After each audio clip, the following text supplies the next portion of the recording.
Good morning and welcome to KBC, and today on News Check we will be having a packed show. How are you? My name is Njue, and we have a lot in store for you. For the first 1 hour, we are going to be empowering women, and especially those with disability. You do know that 10% of the whole world population, people with a disability, one or the other disability, and we are looking at their space and their empowerment, and especially when it comes to matters governance. I'll be joined by an expert to delve into that matter more. And on the second hour, we will be tackling the issue of economic models, trickling down, bottom up, this economy, that economy.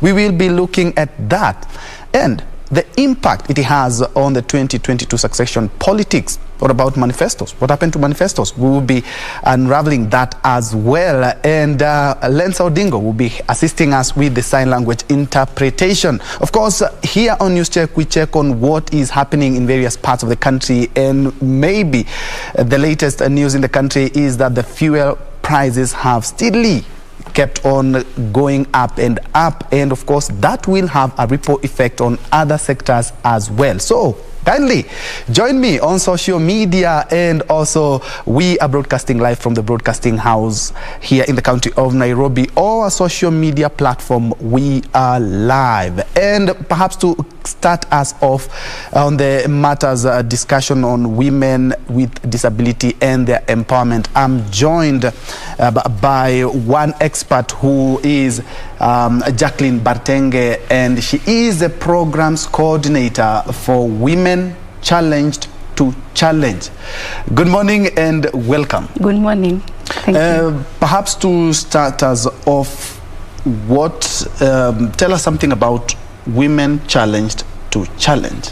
Women Challenge to Challenge is an organization for women and girls with disabilities. Mm-hmm. We work towards empowering women and girls with disability to know their rights, mm-hmm. and to be able to participate equally in the society. Mm-hmm. So we usually approach this using 4 thematic areas. Mm-hmm. We have the economic empowerment thematic area, mm-hmm. where we are looking at economically empowering women with disabilities and even girls with disabilities, mm-hmm. so that they can be able to participate well and be able to challenge the economic barriers that they face in the society. Mm-hmm. Because we know, apart from having disability, women and girls with disabilities go through poverty, mm-hmm. and that is really comes because of the lower levels of education. Mm-hmm. So we want a woman with disability out there to be economically empowered, so that they can have a voice in the society, because we all know that if you have money, if you're economically empowered, then you can be on the table when decisions are being made. Mm-hmm. And that is important for women and girls with disabilities. Mm-hmm. And secondly, we are looking at the thematic area of sexual and reproductive health, mm-hmm. because we know first we are women, then women with disabilities. Mm-hmm. And as much as other women have their sexual and reproductive needs, we also look at a woman with disability as any other woman who does not have a disability. Mm-hmm. They have their sexual and reproductive health rights. Mm-hmm. They need access to family planning. They need to see accessibility in hospital, mm-hmm. when they are accessing reproductive health services. Mm-hmm. So we want them to be empowered regarding their rights when it comes to sexual and reproductive health.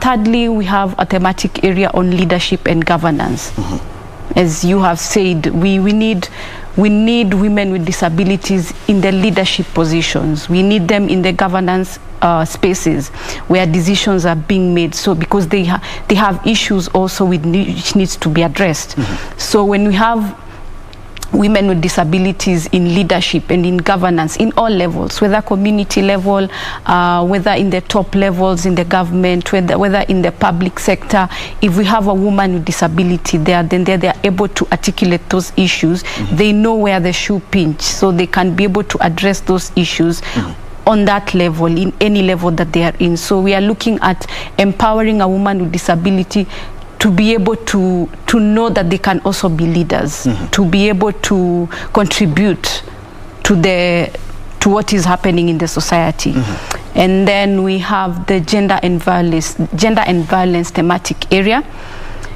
because we know and we've seen that women with disabilities are prone to violence, and it's double for women with disabilities because they are very much exposed because of disability. Perpetrators look at them as the first target, especially for those maybe with psychosocial disabilities, those maybe with those who are deaf.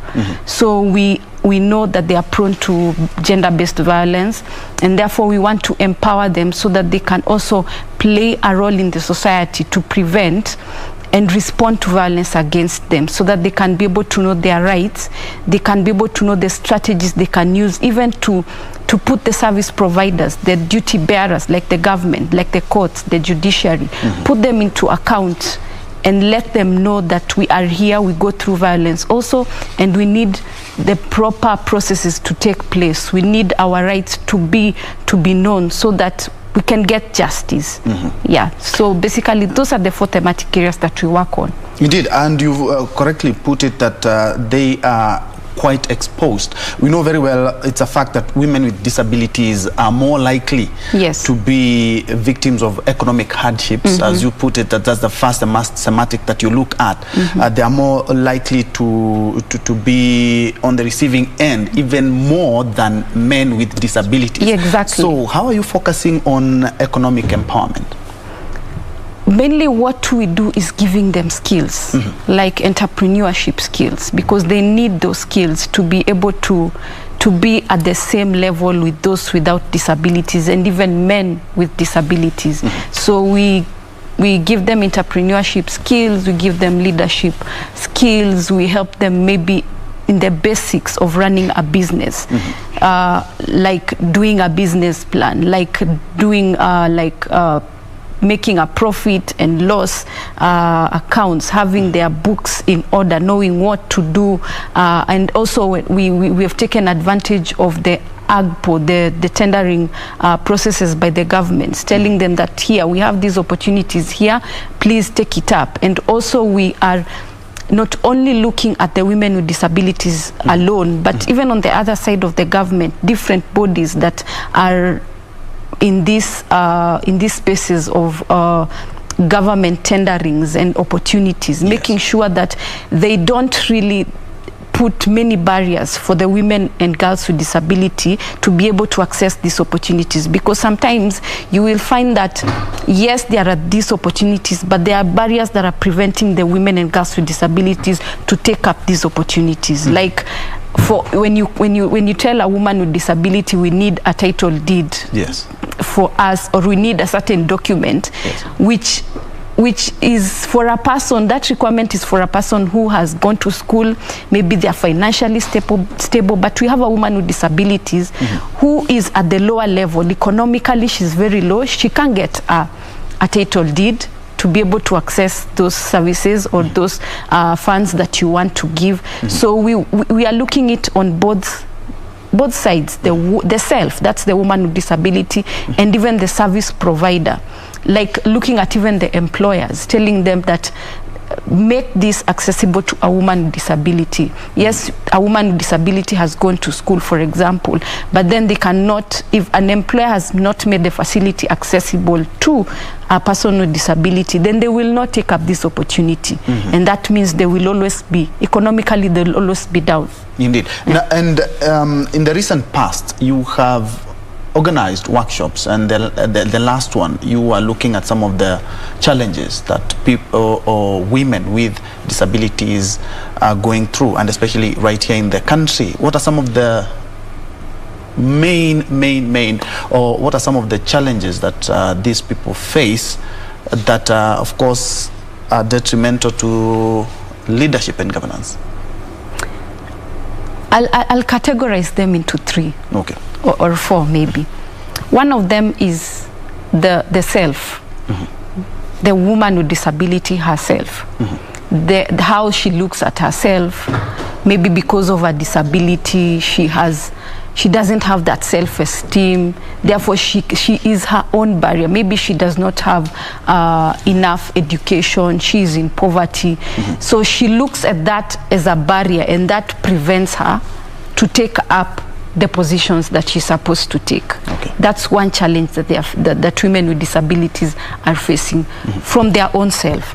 Secondly, we have the society, what they face outside there amongst us, you and me, or even the mama mboga outside there, the attitudinal barriers, like the attitudes that the society have towards persons with disability, not even women with disability, but persons with disabilities. And like I said, it's double for a woman with disability. Yes. Because we need to look at this maybe as disability and also as gender. First, she's a woman. Women already have they are facing barriers. Then she is a woman with disability, and there are perceptions about disability in the society and the attitude. Because when someone in the society meets a woman with disability, the first thing they will see is the disability. Yes. They will meet maybe a woman who is blind, and the first thing they will notice that woman is blind, or maybe she has a physical disability. The first thing that that member of the society will see is that she has a physical disability. There's a certain way that she's walking.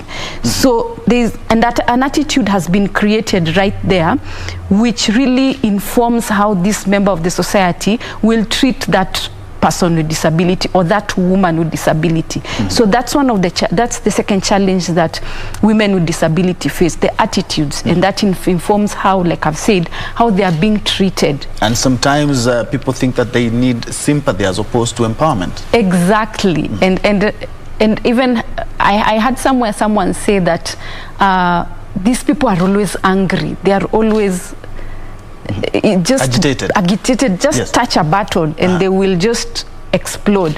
And that's an attitude, because you don't know where this woman with disability is coming from.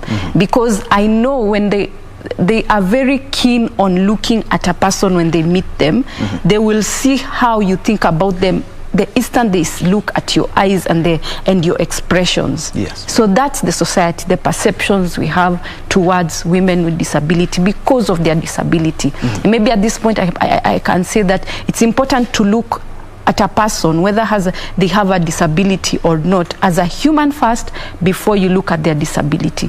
Then that's the second. Then we have institutional barriers, like the physical barriers, let me say, in other words, where some places are not accessible, like the government offices. You might go to some government offices, they are not very accessible physically.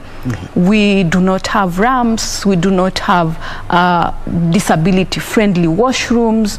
So those are some of the physical barriers that they face, and this really prevents women with disabilities to fully participate equally, because they will first think of the accessibility of the place they are going to seek a service. Or even in maybe when they are vying for these political seats, they want to address the public, like the rest of the people. But the first thing they will think about is that place accessible for me. And if it's not physically accessible, then that already is a barrier that will prevent that woman with disability to go and share their manifesto. As much as they are very much qualified, they all have the requirements, but there are those physical barriers that are already there that prevent them from equally participating. Then we have challenges like the communication barriers, where maybe information that is provided is not accessible. If it's a person who is blind, there is limited information in Braille, so that person cannot fully participate in various spaces because they don't have accessible information in Braille. If it's someone who is short-sighted or has limited sight, they need materials of communication in large print. So if that information is not in large print, that's already a barrier there which prevents that person to fully participate in those spaces. Yeah. And looking at literacy levels in the country for people with disabilities, and especially, of course, we have had educational challenges in the country, and especially in the midst of COVID-19. How has the situation been now that we have COVID-19? It has challenged people who have no disabilities now the people living with or people having disabilities are more and more susceptible when it comes to literacy levels, and especially women.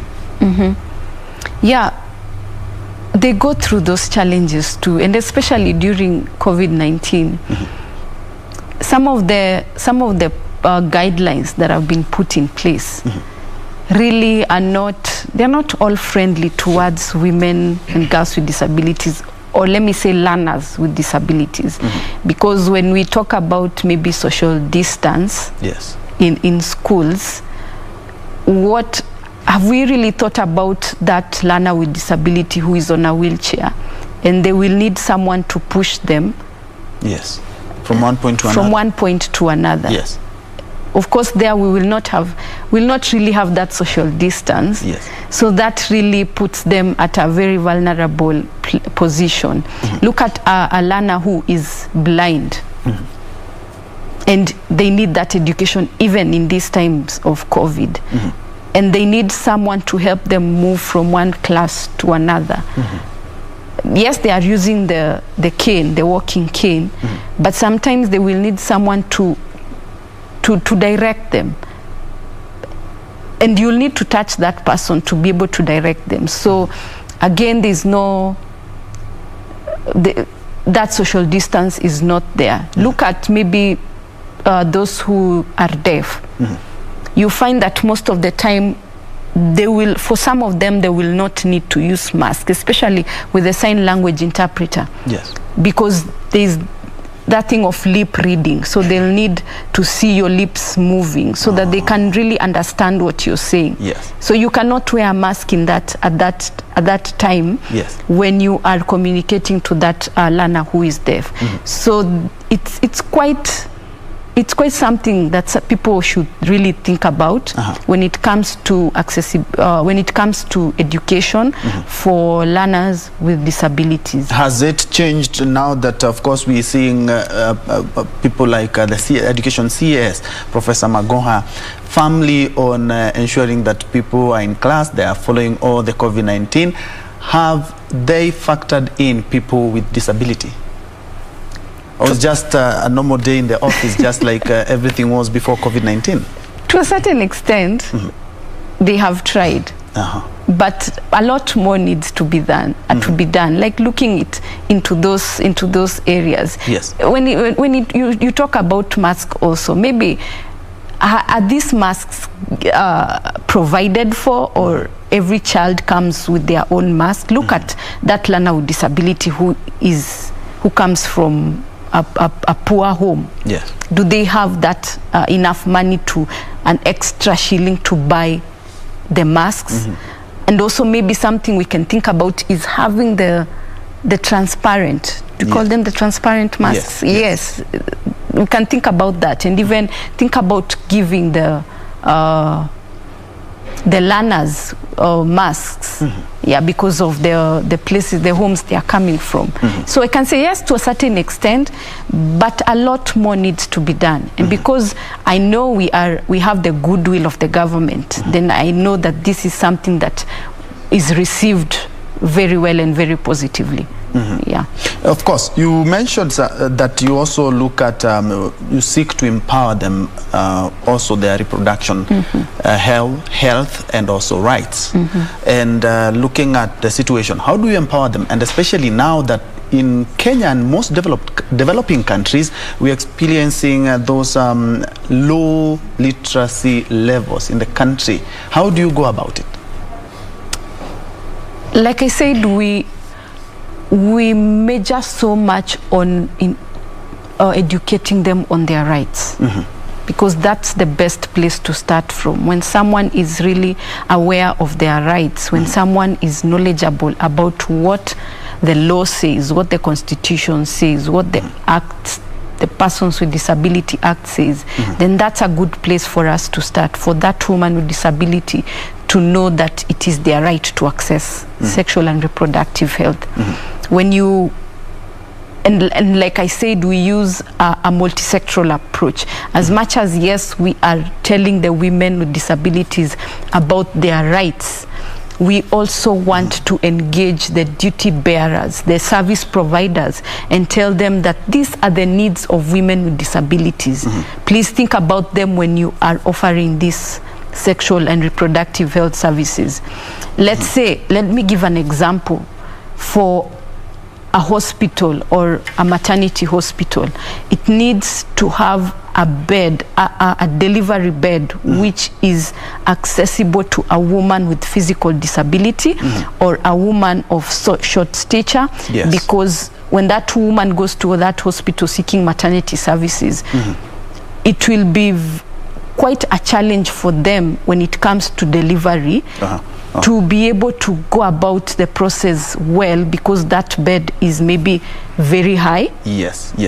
Another thing is... Okay, hold the thought. In case you just joined us, this is KBC News Check, and we have earlier on been looking at women and leadership, and especially those with disability, and I have been speaking to one expert here, who's Jacklin Bartenge from the Women Challenged to Challenge, and looking at what actually the good bishops have been talking about in terms of leadership, and also pointing out or leaning on what the Kisumu politicians were talking about earlier on in terms of being given an opportunity, more opportunity.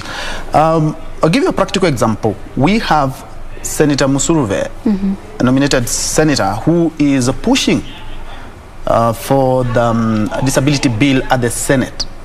And we have organizations. I have interviewed her once, and she said all that is being done by the government and other stakeholders is not enough. We need to put these people on the pedestal so that we may enjoy their leadership as well. You also pointed out that leadership is one of the things that you are keenly looking at in your organization. Kindly touch on that. Yeah, I agree on what you've said.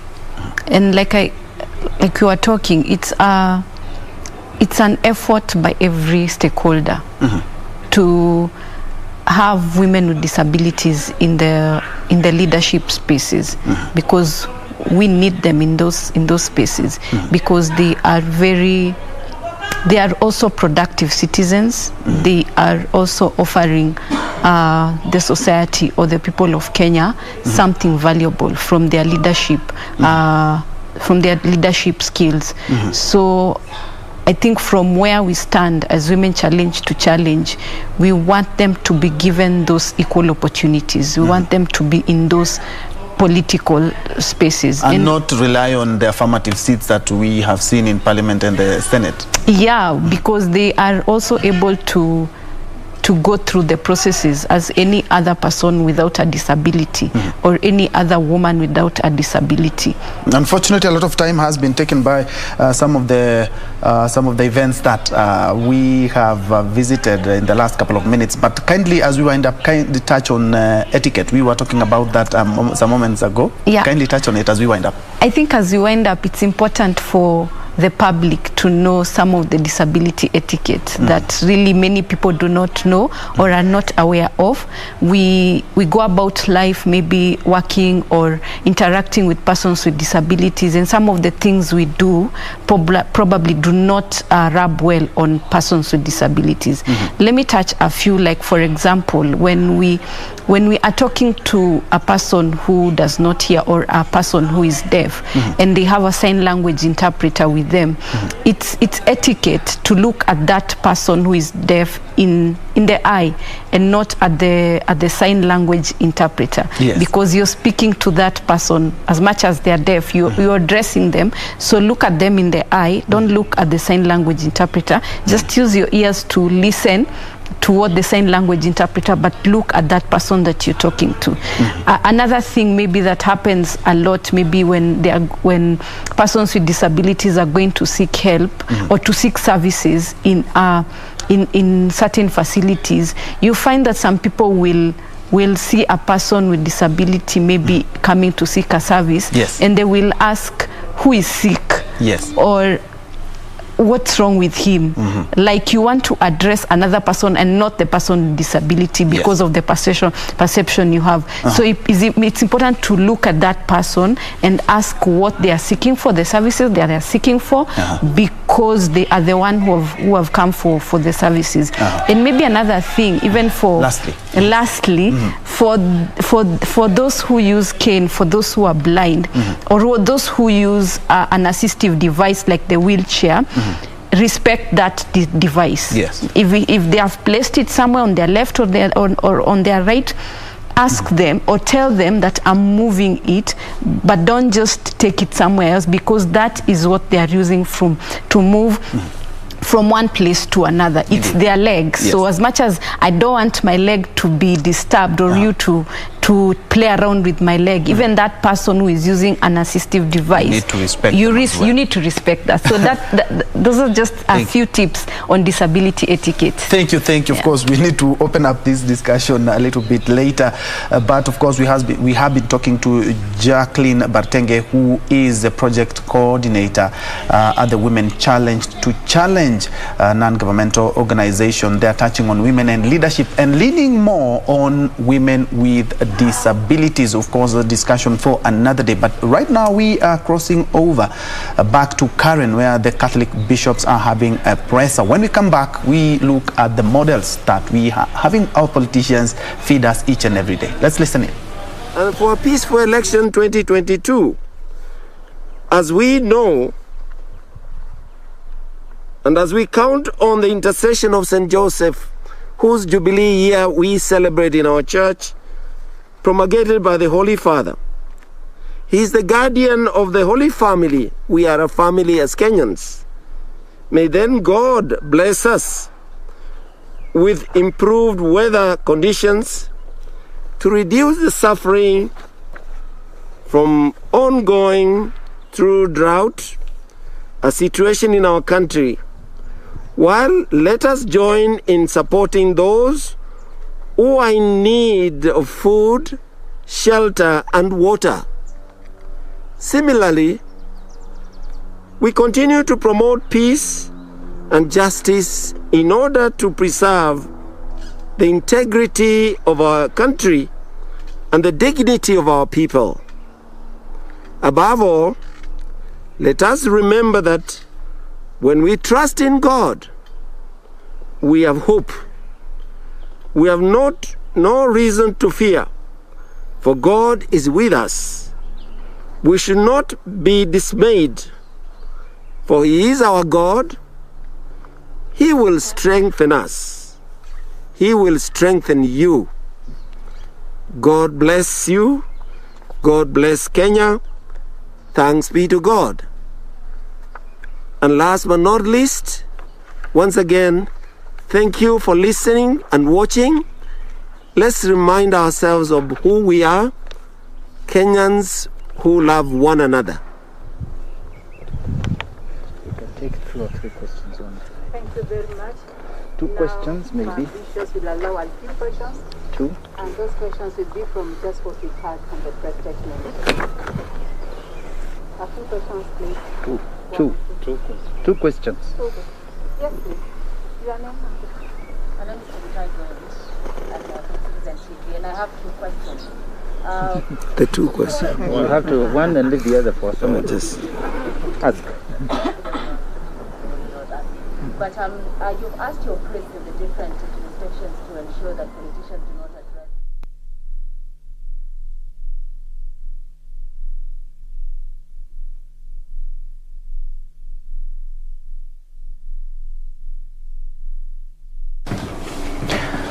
That is a live presser by the Kenya Catholic Bishops,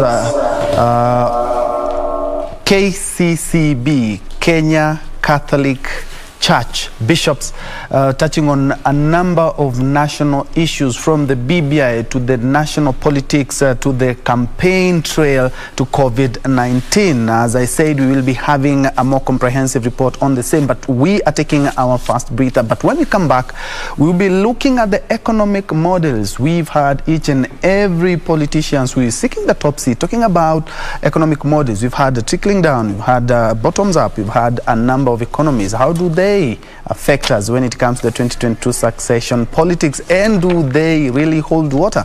Well, we'll be answering all those questions when we come back. Let's have a break.